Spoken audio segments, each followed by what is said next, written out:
And we're back with Phil T. down in Fort Lauderdale, Florida, where they don't know what bad weather is unless it's a hurricane, right, Phil? Yeah. I mean, the hurricane's all right. I mean, it's more a threat. Like it's a lot of media hype for a week, and then sometimes it doesn't even get near you, and you're like, oh, we got excited about it, and nothing happened. But of course, I'd much rather nobody get hurricanes. Don't get me wrong. It's sometimes a lot of stress unnecessary. Well, that's very kind and gracious of you, Phil. Sometimes I could think of a few people who deserve a good hurricane. Well, that's true. All right. I need to get myself sorted out here so that everybody can see what's going on instead of looking at my bedroom. Let me see. Get myself out of the way. Camo. Goodbye. There we go. Now, you want to share your screen? Oh, yeah. Go here. Share your screen. All right, let's share all the screens. See what happens. Frame rate. Sounds good to me. Oh. The infinite regress. Oh, yeah, infinite windows. All right. Now, I need to maximize. Where's the option? Oh, there it is. Pop out, full screen. Full screen. There we go. Okay, Phil, where we left off was transferring the piano roll from the sequencer into the DAW. Yeah. Give us an update. Transferring the. Well, I have exported, so I have all the sequencer parts, and I have the raw drum track. Hey, Phil, we can't see your camera. Oh, you can't see my camera? I can't see it. Oh, I don't know how to do that. Hold on. Now I got to. Oh, there you are. Okay, so how do I do the camera screen? I got to do. I don't know. I just think it's cool if people could see your studio behind you. But last time it was in the little window below your screen share, but it's not there anymore. We see your glowering cat. She looks like that she's glowering. How do I? All right, you taught me this before. How do I get two screens in the? Oh well, yeah. There's an option near the screen share button to, I don't know. You taught me that, actually, how to do more than one screen. I didn't. I think so. I got the display capture. You asked me like I know what I'm doing. All right, we can see me. I was going to show Cakewalk. I have to go back and forth. Okay, well. Oh. We got the studio shot now, so let's get on to the important stuff. Oh, I see. And okay, I'm just going to pause it. Okay. And we're back. All right. So, continue, please. Okay, yeah. So what I did was I finished moving from the hardware sequencer all the information for the song that I wrote over there. Can you lean into the mic a little bit? Thanks. Yeah, I did that for all the things in the DAW. All right. So, so what you're seeing is, I talked about in the last thing I said, in my mind, or kind of you're doing your inner thought of how the song structure is when you don't have a DAW, because you're understanding it as the way the sequencer understands it, which is, patterns and, the internal kind of screen. Yeah. Songs from the internal screen, which is reminiscent. It sounds like a good album title. Yeah, I know. Well, it sounds like Tales of Topographic Oceans, It does sound like that. Yeah, well, there is, I kind of like it and now someone might steal it, but because you have thousands of viewers. I'm just kidding. But is one of the Enya albums, which I sometimes sound like, Yeah. is called. It's okay, Phil. Was it Behind the Mirror or something like that?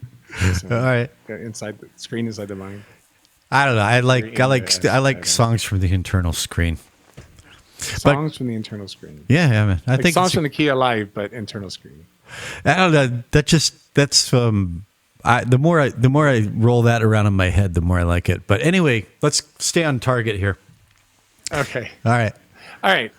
So what I do is, after I bring them all in, I then separate them by channel. So I talked about the last time is when I kind of play it back, I take all of the sequence information, which is multi-channeled, because it's the whole song being played back, and you kind of lose all the pattern numbers and all that stuff that it was assembled by in there, because you're now bringing it to the DAW in like long form, kind of like a tape deck. Can I interject with a dotard question? Yeah. Not dotard like North Korea calls Trump a dotard. Dotard. As in, I'm a dotard. Oh yeah. I hear the term in the DAW project UI. Sometimes I say track, sometimes I say channel. It seems like the two are interchangeable, right? They're not. All right. Well, they are, and they're not. All right. In our discussion, they're not interchangeable. No. Okay. So, but the goal is to turn it into that. Okay. Right. Okay. So let me bring it over here. So each one of those is a MIDI track or a MIDI channel, should we say? They were all right. So they started out. So I do the color coding. Yeah. By synths first. Okay. Later, when this song matures, and I have, as you saw in another project, which may open for your audience later, I went up with like 100 tracks of audio. Then I color code by where it is, song stuff, right? Like these are verses, these are choruses, these are vocals, these are keys. But when I start off by synths, and it just helps me identify, because I remember my synths are assigned channel numbers. So that's how I know. So so basically what happens is when I bring it in, I separate all the channels. I wind up with, like, say, all these green ones are for the U220. All these blue ones are for the D50. And all these pink ones are for the 6-track, sequential stir track. And the yellow, although this is the yellow here too, let me just make that yellow, make it part of the family, this is the original drum machine, which is the HR16. Right? And then what I've been doing is mapping it to addictive drums inside the DAW. So forget that. This is new. This is a new part. All right, so this is the raw drum from the drum machine. So then what I do, now I have 4. So last time I talked to you, I had 1 blue track. And that's because what we talked about was in the sequencer world, you have a channel, right? So this is channel 7. And that's really what the channel is. It turns out to be. It's lucky, but these are not. But you have a channel, and channel is always the D50. But you have patches, and the patch is the sound that's played. And so it starts off with this patch, and then it moves to another patch, and then it moves to this patch. Okay, so this is actually a solo I pulled out as well. In my DAW speak, I could say that 7 is track 7, and it's a clip, right? I'd call that now a clip. So I'd this call is that now a clip. But you'd call it a patch. Well, no. The patch becomes a clip. The patch becomes a clip. Is actually, and it's not a clip. It's a clip and not a clip because. So I don't really call them clips till I record them as audio. Okay. All right. I got it. That makes sense? Yeah. Go ahead. Then it's an audio clip. Right now it's just MIDI sequences. Okay. But I broke them into what you're going to see as audio later, right? Sure. So, so what this is every time the D50 in the song the arrangement in my head, remember, changes a patch, which means it goes from this sound to this sound to this sound. I now break that up in the DAW, because this is kind of what we were talking about yesterday. In a DAW, especially with VSTs, it's typically then just 1-to-1. So the sound and the track live together, right? And so what I want to do is I don't want one track changing sounds, right, through the rest of this, because I can't do what? Processing, effects, right? Because each sound may need a different processing to it, or EQ or something. So what I got to do is then separate them, so I can have them visibly separated. Yeah. This will eventually lead to being recorded as this clip. Yeah. If it survives, by the way, if it survives the arrangement process. Yeah. Okay, we're clear. Yeah. So what I did since our last thing was I took the one D50 channel 7 and then broke it into really the channel does for you all intents and purposes, it doesn't matter. Broke it into, it was wound up being 3 sounds, and then another trick in old school when you didn't have DAWs was you learned how to play with one sound 2 parts.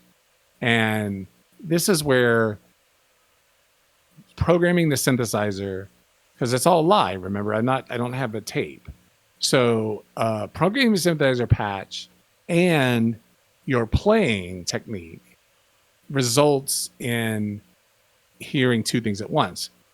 This actually happens a lot like in pianos. You just don't recognize it because you can play in a piano multiple parts and it all still seems separated, right? But in reality, it's all just the one sound, right? Nothing changed. What changed was octave and velocity. So these are both the same patch.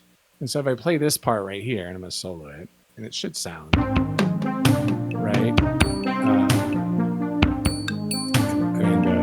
The drums are coming from the drum machine syncing. So watch this. A solo is going to come in over it. Oh wait, it helps. That's a DAW. You need to solo the solo. I need to solo the solo. You're very good. It's 2 tracks. You got to hear them both.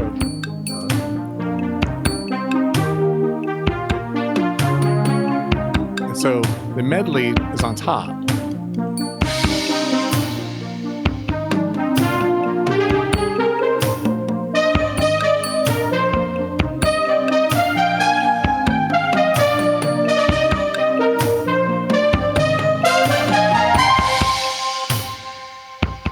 So all of this arrangement, and this is where, to me, like, this is the part I like.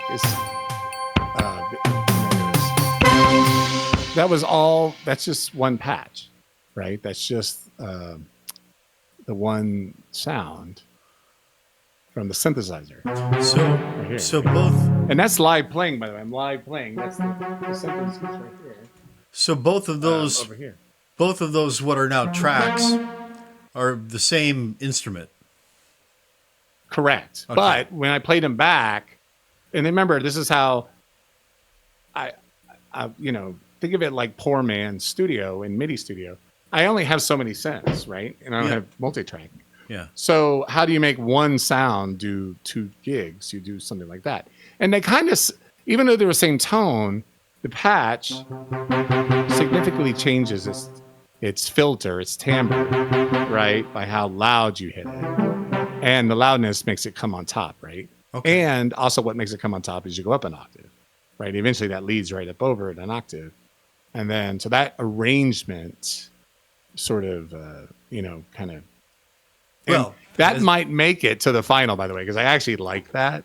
So I may just leave that as, some people might say, well, let's change the solo to be something else. I don't know, I kind of like that. So well, it's often said that you start EQing in the arrangement stage. Yeah. Well, you start also the arrangement is like EQ, right? Like dropping notes, for example. If you have notes in conflict, now's your chance to, like, don't try to EQ out the lows. Just take the low out now. right? Especially if Yeah, you that's have what I a meant. couple Yeah. of measures. Yeah, just take it out now. That's your chance. That's what EQ starts in the arrangement stage means, right? Okay, cool. Yeah, yeah. You don't want to choose two instruments that are gonna Yeah, compete with fight. each other. Yeah, yeah, They fight. yeah. And then again, because you're poor, I have it turn into a pad, right? So I just kind of do that light. Well, I did let, want to. let the filter. I did want to point out that just one thing that flickered through my mind when you played that back was that the what would you call that, the theme, the bump bump that did take a deep back seat when the solo came up, you know. Right, because I velocityed it when I played it. I lightened it up a little bit. Mm-hmm. Okay. All right. So, but that's just an observation. So, anyway, and then kind of that space thing that people like to talk about, like you should leave some space, like you used to like to say. So then these go to like this pad, and then I can introduce the two other scents, and then that gives you a cool sound.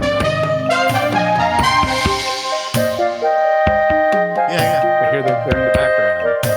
They're still there.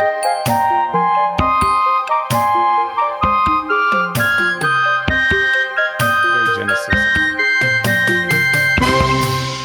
Hey, yeah, oh, by the way, I want to mention this to you.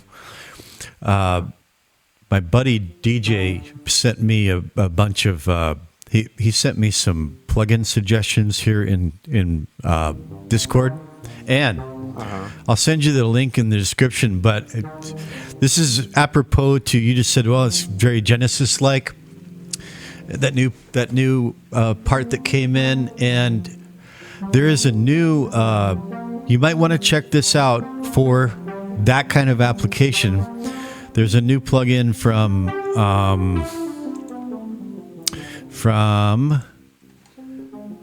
what is it called? Well, what is that famous tube tape machine? Oh, yeah. Just send me a link to it. It's also, I'm going to send you a link. The Arturia, tape J37. It emulates the Studer J37 tape machine, and he says that it's absolutely glorious.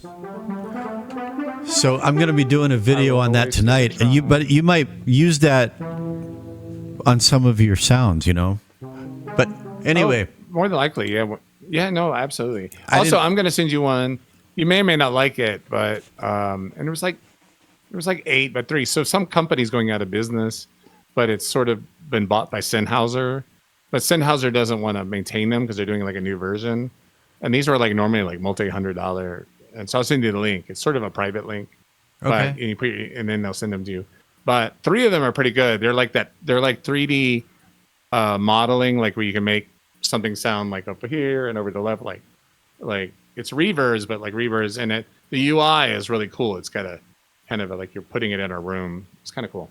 All right. What I'm going to do with that, I don't know, but I thought it was pretty sophisticated. Well, so anyway, now that I can see the familiar, everything looks much more familiar to me, and it's all now this all totally makes sense. What now? But what still boggles my mind is how you can keep track of like 150 of these tracks with all these moving parts. Oh. Do you want me to open the other project? Much less, like keep track of it in your mind before you bring it out into, the DAW visual space. But bring up one of your more extreme projects. Why not? Oh, and I think that those are more. I mean, I think in modern music, you're kind of like more acoustic, but if you have like any of the electronics. Well, I'm just doing So this is the one that's currently rock music. I'm going to basically. come back to mix. It's not mixed. This is on SoundCloud. It's not mixed. I mean, it's mixed. Sorry. And I did the top-down mixing approach where I started. As I did it, I made sure everything was balanced really well, and I did not load it with effects. It's got like some basics, like for the lead, and This is the one a little bit of reverb, but I didn't even do it. No compression, nothing on the drums. So this is the one that I heard that hasn't been mixed yet. It's been mixed. Well, it's been leveled. It's okay. It's only been recorded. Right. It's balanced. I'm going to use that term. Balanced. It's just I haven't gone through. Now I need to go through and do the drums, get the kick good. Okay. Do all that nicety, pick a reverb.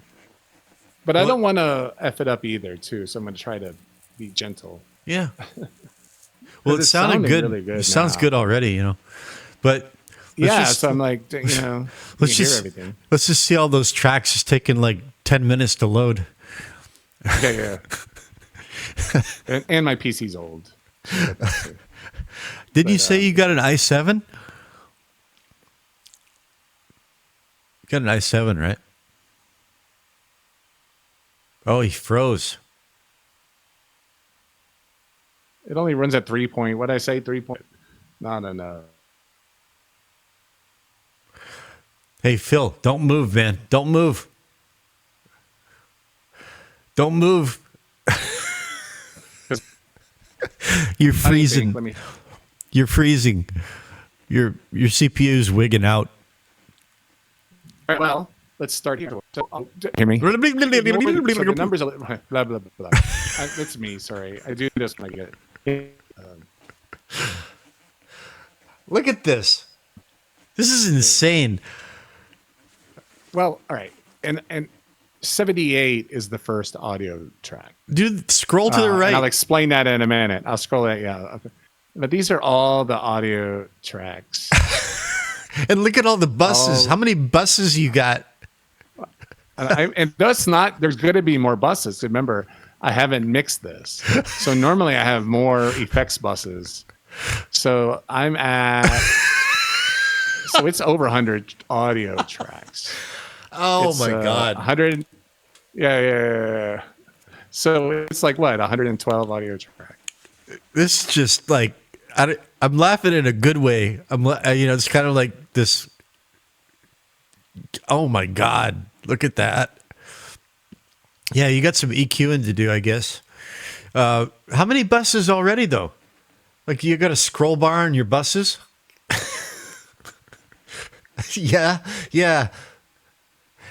Oh, and we're just getting started with buses. All right. I know you need them for a big thing like this. Wow.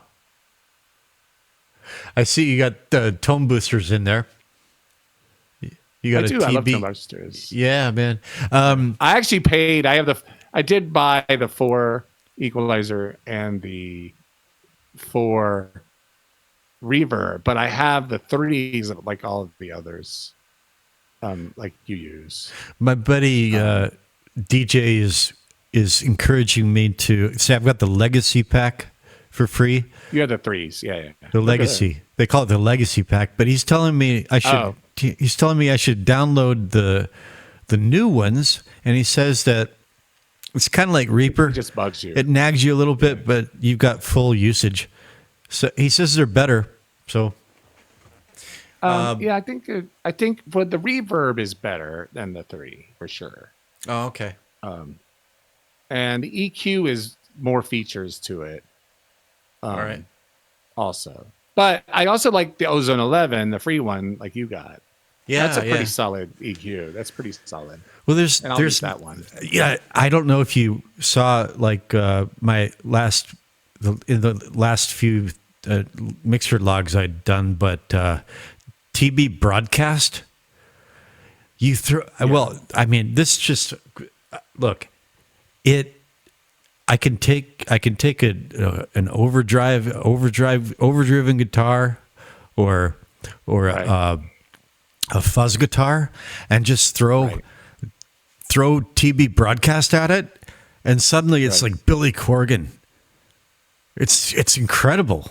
Anyways, this is not about me. No. So I was gonna and I'll show you the track part. But also you don't do them, but I like colors. oh And the yeah, colors, well again, I finally visually- figured out how to do it. I couldn't figure out how to do it because I kept right clicking on that thing, Right. but you have to left click on it. So I'll hide this track too. This track. so I finally figured out how to color code things. So I will be. And you can go off color. One of the ones I always do is I make my master red. Okay. So it's easy to find. Because when they're all gray, I get lost, really lost. Well, look, And then you'll wind up. I have like certain colors I always give roughly now to things. Like drums are always yellow, oh, and and a kit is always the same. and you Yeah, load the icons as well. I see. Oh, I like the icons. You like the icons? Yeah. Well, you know why I like them because when you're in this mode, Well, yeah. right? I can it's see hard it. to read this whatever. Well, dude, when So you're this is so visual. when you got a project this big, you need some quick visual references, or you're just going to get fatigued. Your eyes are going to get tired. Correct, right? I can find the guitar track. Yeah. Pretty So quick, I totally right? get I don't it. have to like read these little words here. I totally get so it. That's organs right here. You know. Right. So that's pretty cool. So And then the same thing with the buses. The R is a reverb. You know. So you're this new project that you're in the process of transferring into the DAW. Is it going to reach this epic?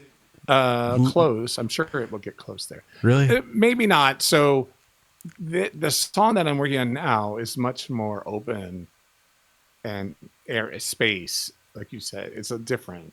Oh, okay. And this song is a busy little bugger, right? Because it's like I was trying to get that like 80s action drama vibe, right? Okay.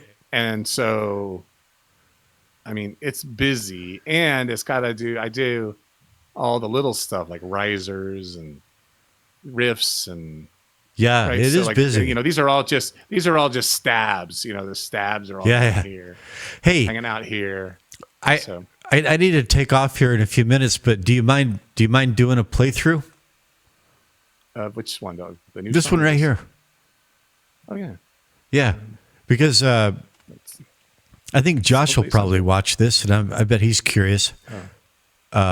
So again, this is in mono, so just sort of like turn it mentally widen the stereo field, and let's hear it, Phil. Yeah. Let me make sure the volume's good. Okay. Does that sound good? Well, I hear your voice, but I don't hear the audio.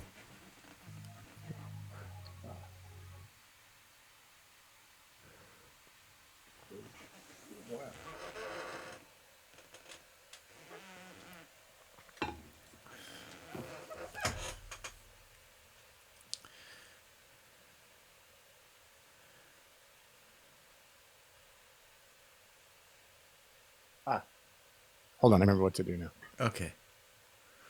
It's different when it's coming from. Well, I thought it was playing. Is this playing? Don't hear it. You do? Barely hear it. Very faint.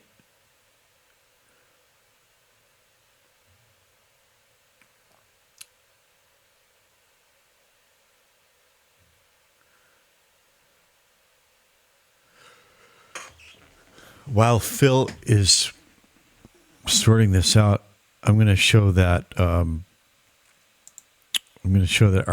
plugin again. DJ says that this thing here is as I know why you're not hearing anything. I have to send it to you.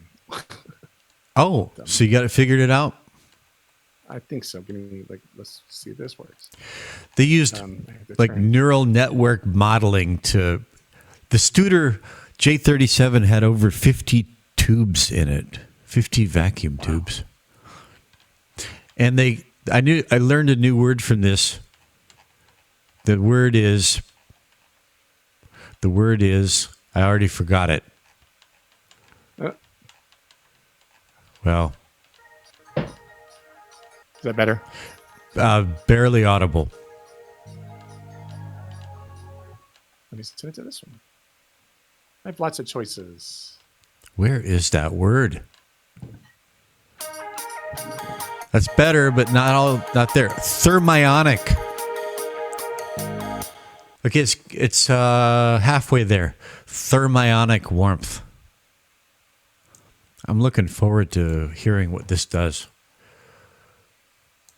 Yeah, it's about halfway there.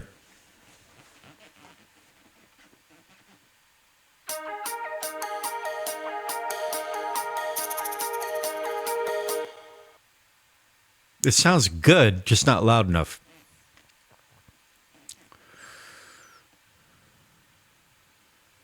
You can play it on SoundCloud. Trying to get this. The problem is now it's coming out from the interface. And it should be playing. Well, does it? Okay, that's better. There we go. Let it roll.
Okay, couple of Big action technical movie notes. ending.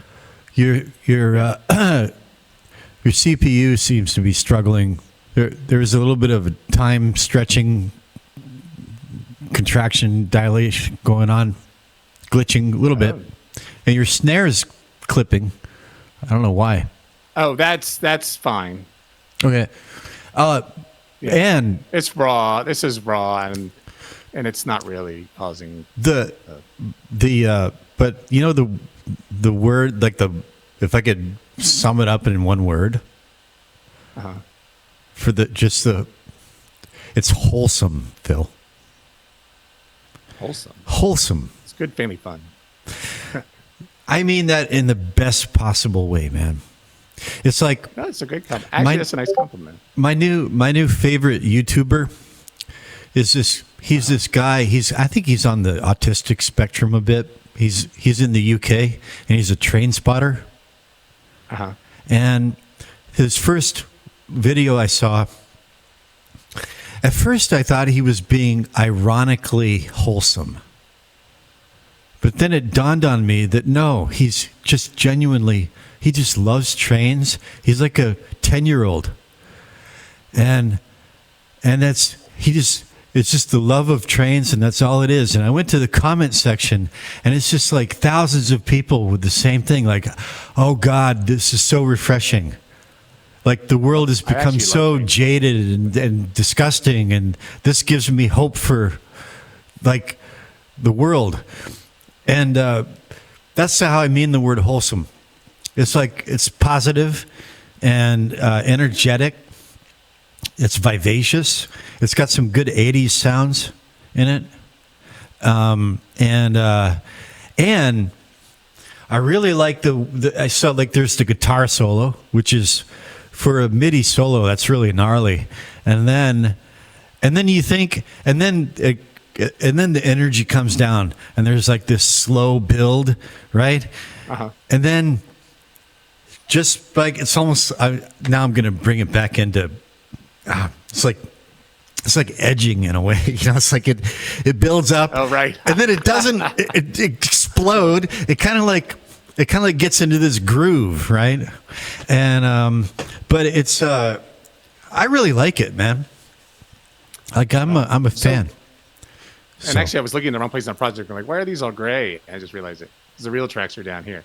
But all right, so to kind of tie back to the other theme where it's coming from a hardware sequencer, this song came from a hardware sequencer, or at least the parts of it, right? And so they're all here. So what you see here, so in this project right now, which is at the very, embryonic stage.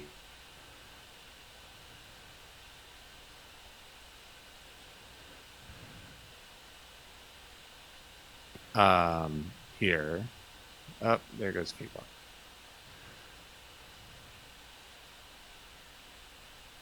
And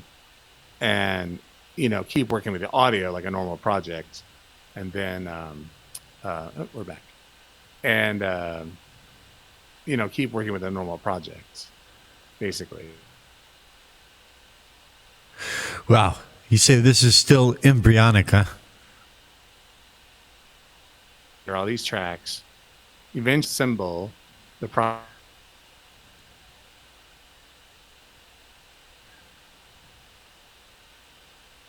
So yeah, there's the arranger. Hey, Phil. These are actually these are, it's not a pop song. Hey, Phil. I don't mean to sound like a podcast host, but we are experiencing technical difficulties. You're cutting in and out, and speeding up and slowing down. And rock opera, like you're. And I'm actually kind of running a little bit late for my lesson. So can we wrap this up for this time, and then do another update when you deem it appropriate? Yeah. Okay, man. This is a lot of fun, and I'm learning a lot. as you go through this. So it's good stuff.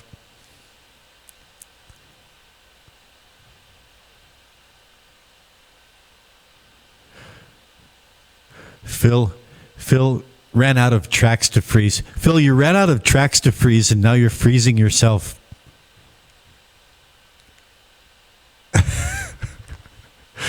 Okay. With this many... Okay.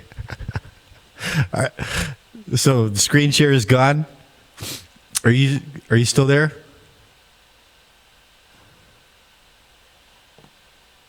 Oh, I know I can be annoying sometimes. I hope you didn't run away. Phil, I can't hear you. Oh, are you back? Can you hear me now? Okay, I can hear you now. All right. I just made a joke. It helps if I turn the microphone on. I made a joke that you ran out of tracks to freeze, and so then you froze yourself. I did. Well, it's going to have this big project. I don't fuck around with OBS and all this other stuff. Okay, man. I got to run. So, but thanks for taking the time to do this. And hey, no problem. Have a great day. Yeah, I'm going to send you the link to this to the download page for this Studer thing. It looks really sexy, man. And the write-up that they did is, so the limitation on the demo is a 20-minute timer.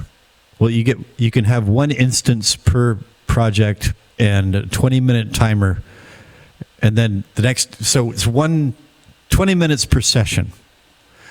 But DJ says you can put it on the master bus at least, and sort of, he says it's really wonderful. So I'm going to send you that link. Okay, so I'll be back here in about 8 or 9 hours.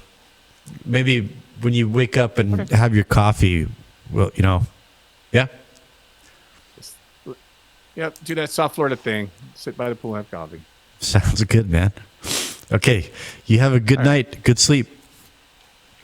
All right, later. All right. Thanks, Lean Bear. Yep, thank you, sir. Bye-bye.